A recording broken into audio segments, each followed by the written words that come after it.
kailangan po ng patnubay ng inyong mga anak dahil sensitibong balita po ito.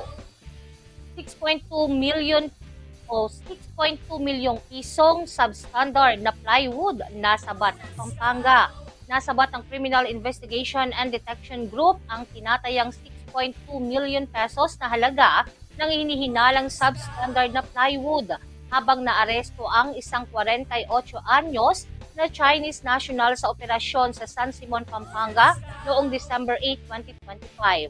Tinagawa ng Regional Field Unit 3, CIDG Pampanga Provincial Field Unit at San Simon Municipal Police Station ang search warrant laban sa Asia Way Resources Trading Incorporated sa Global Asiana Pork 1, Barangay de la Paz dahil sa paglabag sa Article 18A ng Republic Act 7394 o Consumer Act of the Philippines.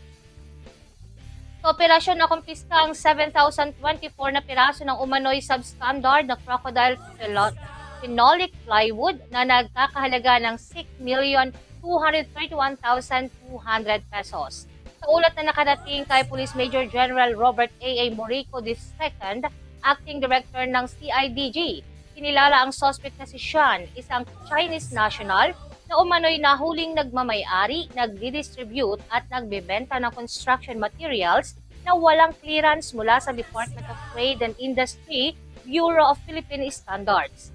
Nadiskubre rin sa lugar ang isang improvised shotgun o sumpak at 4 na bala ng 12 gauge. Binigyang din ng CIDG na tungkulin ng Estado na protektahan ang kapakanan ng mga mamimili at tiyaking sumusunod ang mga negosyo sa tinakdang pamantayan.